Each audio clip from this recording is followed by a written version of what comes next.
On November the 30th, 1958, the British anthology series, Armchair Theatre, broadcasted a live production of James Forsyth's science fiction play Underground. The play depicted survivors from a nuclear holocaust living in the London Underground. It featured actors Donald Houston, Ian Curry, Patricia Jessel, Warren Mitchell, Peter Bowles, and 33-year-old Gareth Jones, in what would be his last role. A little over halfway through the production, Gareth Jones complained of feeling unwell while offset in makeup between two of his scenes, and then suddenly collapsed from a massive heart attack and died as he was about to continue on stage. Very creepily, his character was due to die in the same way during the course of the play. Peter Bowles recalled many years later, "During transmission, a little group of us was talking on camera while awaiting the arrival of Gareth Jones's character, who had some information for us. We could see him coming up towards us, but we saw him fall. We had no idea what happened, but he certainly wasn't coming our way. The actors started making up lines. 'I'm sure if so-and-so were here, he would say... ...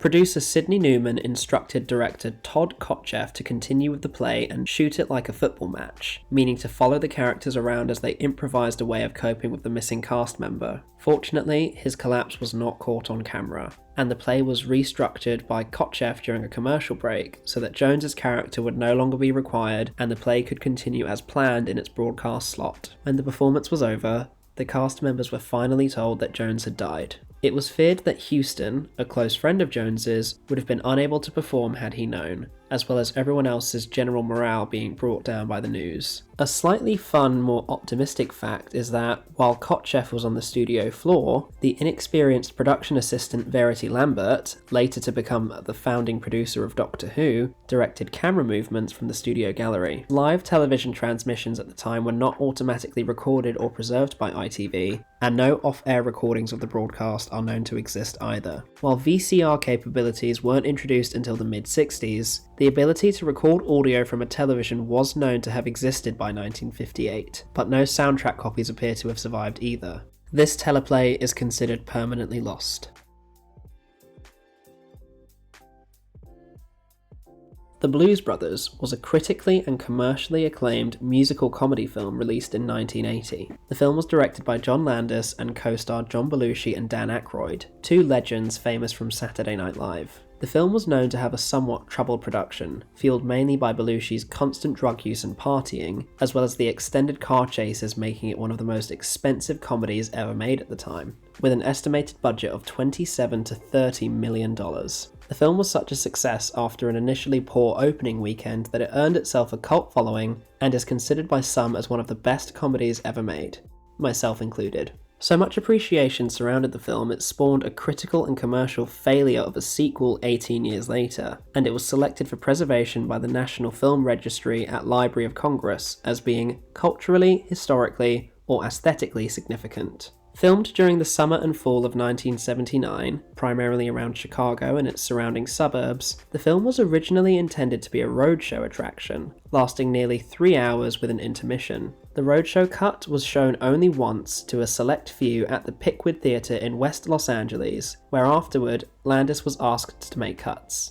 A preview cut was then shown after Landis trimmed 30 minutes of footage. After the preview cut, the film was trimmed down to a smaller 133 minutes, which was used as the theatrical release. Following over a decade of success on the home video market, Landis returned to the archives in the early 90s as he wanted to go back and restore the original roadshow cut. To his surprise, he discovered that Universal Studios had junked all the original outtakes and negatives in 1985 to make room for other programs in their vaults. Scenes from the roadshow cut included extended dialogue, car chase sequences, and musical numbers. One notable cut was a number sung at Bob's Country Bunker, Sink the Bismarck, which only exists in audio form today. Other outtakes can be seen in the film's original trailer. Shortly after Landis discovered the roadshow cut was likely gone forever, it was found that the theatre manager's son had stolen the print of the 148-minute preview cut after it was initially shown. Universal Studios and the FBI got involved in the case and confiscated the footage after the perpetrator attempted to sell the copy on eBay.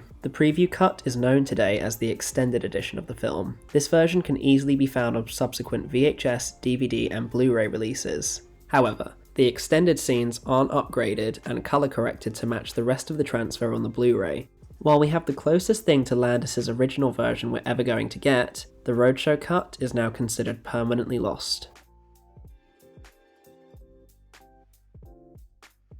The Crow is a 1994 action horror film directed by Alex Proyas and starring the late Brandon Lee in his first and final lead performance. The film follows a man who's brutally murdered and then comes back from the dead with supernatural powers fueled by a mysterious crow that follows him wherever he goes. It was based on a comic book of the same name. On March the 31st, 1993, at EUE Screen Gem Studios in Wilmington, North Carolina, Lee was filming a scene where his character, Eric, is shot after witnessing the beating and rape of his fiancée. Actor Michael Massey's character Funboy fires a .44 Magnum Smith and Wesson Model 629 revolver at Lee as he walks into the room. A previous scene using the same gun had called for inert dummy cartridges fitted with bullets, but no powder or primer, to be loaded in the revolver. Instead of purchasing commercial dummy cartridges, the film's prop crew, hampered by time constraints, created their own by pulling the bullets from live rounds, dumping the powder charge, then reinserting the bullets. However, they unknowingly left the live primer in place at the rear end of the cartridge. At some point during filming, the revolver was apparently discharged with one of these improperly deactivated cartridges in the chamber, setting off the primer with enough force to drive the bullet partway into the barrel, where it became stuck, a condition known as squib load.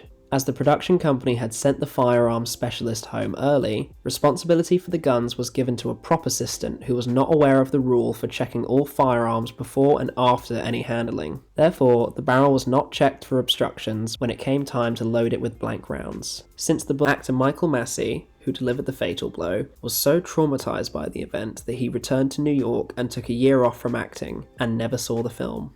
In an interview in 2005, 12 years after the incident, Massey revealed that he still had nightmares about it, going on to say, "I don't think you ever get over something like that." Massey sadly passed away on the 20th of October 2016 of stomach cancer, 23 years after the incident took place. He was 64.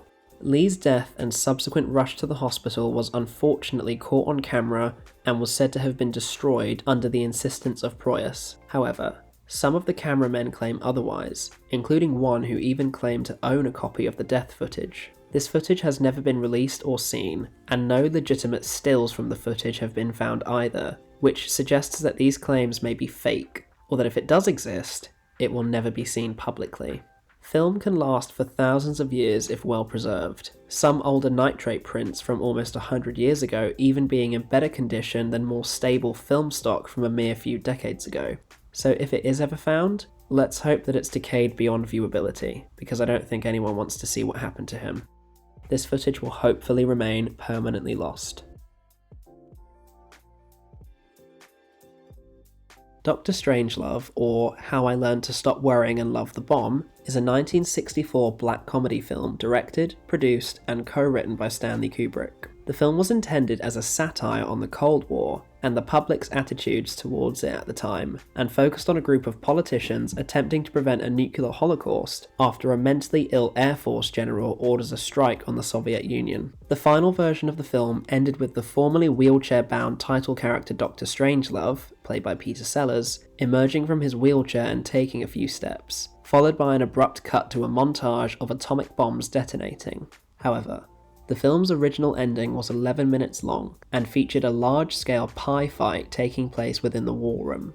The original ending sequence began with General Turgidson, George C. Scott, noticing the Russian ambassador, Peter Bull, taking pictures of the big board with miniature spy cameras and tackling him. This was a callback to a previous scene and joke where said ambassador is in fact taking pictures and people in the room wanted to search him. The general once again asks for permission to bodily search him for more cameras, only to have the ambassador throw a custard pie from the buffet table at him in rage. Turgidson ducks, and the pie hits President Muffley, also Sellers, instead, which prompts a comical pie fight in the war room that mirrors the setup of an actual battle. Meanwhile, Strangelove has fallen flat on his face shortly after triumphantly declaring he can walk again. Struggling to get back into his wheelchair, he sees the chaos, and, unbeknownst to him, his sinister black glove hand pulls a Luger from his jacket pocket and aims it at his temple. Strangelove then realises this and wrestles with the gun, resulting in it going off in the air. This catches everyone's attention, and the fight stops. After Strangelove calls everyone to order, they see that the president and the Russian ambassador are building sandcastles from the pie custard in a childlike fashion, having lost their minds. Turgidson announces that from now on, the country belongs in the hands of people like Strangelove, and the scene ends with the men giving him a cheer. There are two suggested reasons why the ending was cut and replaced with the nuclear montage, one of which was debunked by Kubrick himself before his death. The disproven but often accepted theory is that it was cut while the film was coincidentally being edited around the time President John F. Kennedy was assassinated, with the first test screening scheduled for the very same date of November the 22nd, 1963. Ultimately, the scene where President Muffley is struck with a pie and Turgidson announces, "Our president has been struck down in his prime," was thought to be too close to the situation and may have been considered offensive. The real reason, and the one that I personally don't believe, is that Kubrick himself thought that the clownish nature of the scene, with the actors laughing and smiling all throughout, was mismatching with the rest of the film's tone, and it didn't fit with his original intent for the scene to be played more seriously, as the scene itself was a metaphor for war. Kubrick went on to claim that he actually cut the scene well before the assassination of JFK happened, and it was never intended to be shown at test screenings. The film was put in the bin for cut scenes, and, according to editor Anthony Harvey, it was subsequently misplaced and went missing. The most likely fate is that it was destroyed by an unknowing employee or janitor, or even on Kubrick's orders. Only a few production stills are known to exist, leaving it permanently lost.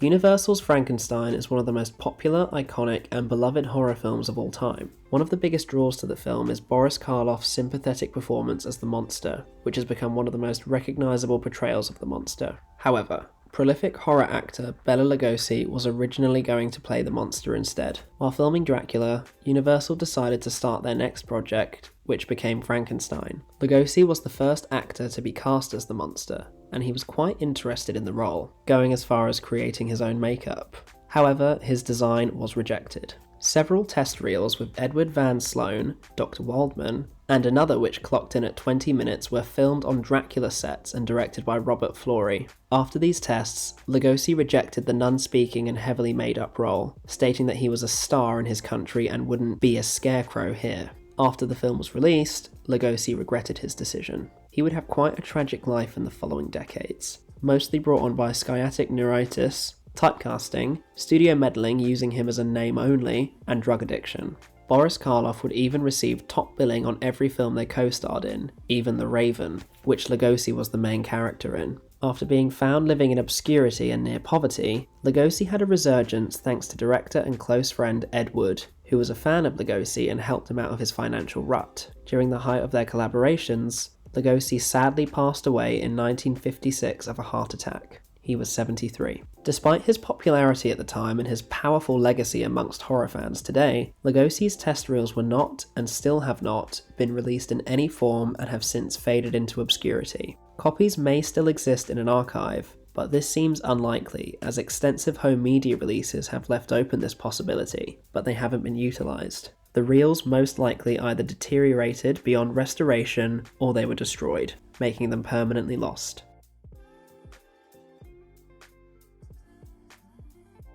Todd Browning's Freaks, based on his earlier short story Spurs, is a 1932 horror film that used real carnival sideshow performers with real deformities. The final abridged cut of the film, running 64 minutes in length, is not the final version Browning intended to release, with the film running at roughly 94 minutes. This longer version no longer exists. At first, the movie gained a lot of controversy and extremely negative feedback from test audiences. The controversy was so bad that one of the test audience members threatened to sue MGM for giving her a miscarriage. Afterwards, the film had extensive cuts, roughly a whole half hour, all of which are now lost due to most movie companies at the time either not saving the cut parts of the film or taking poor care of them. All that may be left is the original script in the MGM vaults, that includes the original ending. Todd Browning soon found it hard to find any kind of work, and it eventually brought his career to an early end. His last film was Miracles for Sale, released just 7 years later in 1939,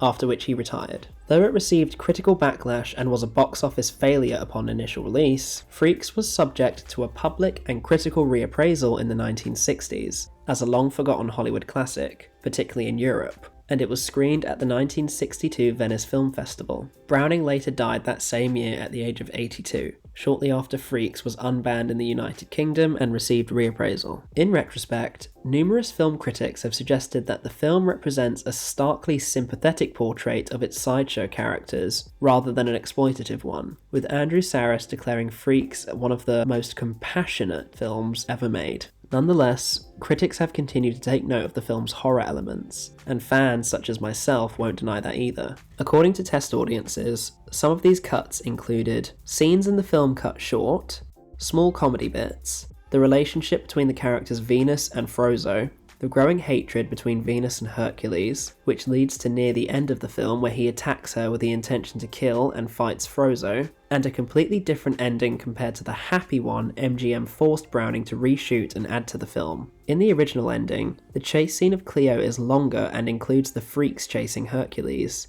This then leads to the infamous chicken scene, but states that she is now senseless, and also shows a castrated Hercules. The only surviving footage from this original version is an alternate opening crawl that can be found on YouTube. The possibility that any of this footage survived is extremely moot, which means that it more likely is permanently lost.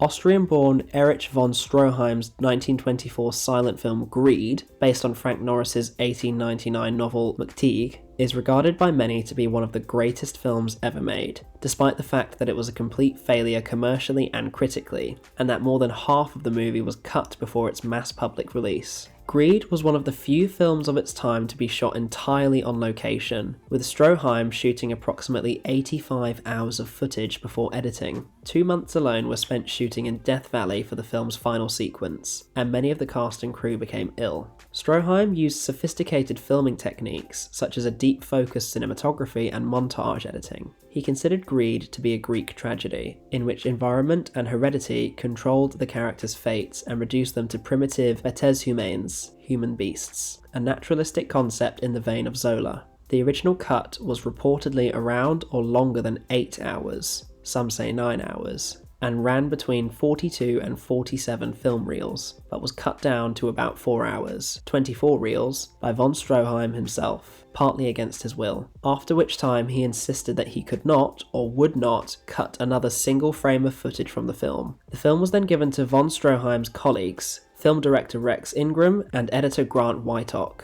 who cut it down to an even shorter 140 minutes, 18 reels, before Ingram sent it back to von Stroheim, who stated, "If you cut one more frame, I shall never speak to you again." It also didn't help that Irving Thalberg, who had fired von Stroheim at Universal some years earlier, oversaw post-production. Thalberg once stated that he took no chances in cutting it. "We took it around to different theatres in the suburbs, ran it at its enormous length, and then we took note of the places at which interest seemed to droop." The 140-minute cut was screened to the public, and it wasn't until the early 50s it received reprisal, which von Stroheim was fortunately still alive to witness. This 140-minute version remained the definitive cut of the film for well over 70 years, although in 1999, Turner Entertainment decided to recreate, as closely as possible, the original version by combining the existing footage with over 650 still photographs of the lost scenes, in accordance with an original continuity outline written by von Stroheim. All materials were provided by the Margaret Herrick Library.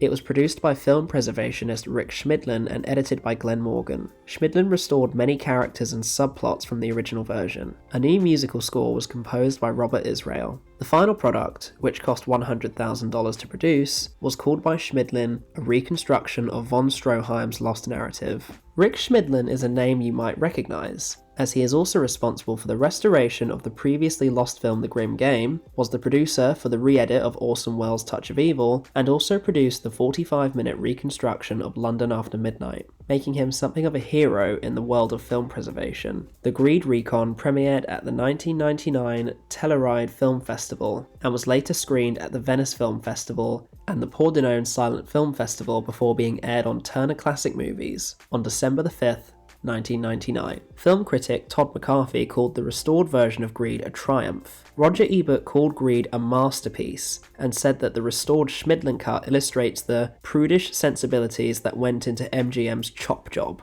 Rosenbaum praised the project, but claimed it could only be considered a study version. The reconstruction won a special citation from the Los Angeles Film Critics Association Awards. Only 12 people have ever seen the original cut, specifically at a special screening in January 1924. Many of them claimed that they had just witnessed the greatest film of all time, and that it was unlikely a better film would ever be created. Many have dubbed it the holy grail of film archivists. It's not entirely clear how the additional scenes became lost, said to have been destroyed by an unknowing janitor, although many rumours of existing copies have been spread and some later disproved. Von Stroheim himself had confirmed that Benito Mussolini was once in possession of a copy of the original cut, but the fate of this copy, as well as the other rumoured copies, is entirely unknown, and none of the lost scenes have been publicly discovered to this day. And to this day, none of the lost scenes have been publicly discovered. The greatest film ever made is most likely permanently lost.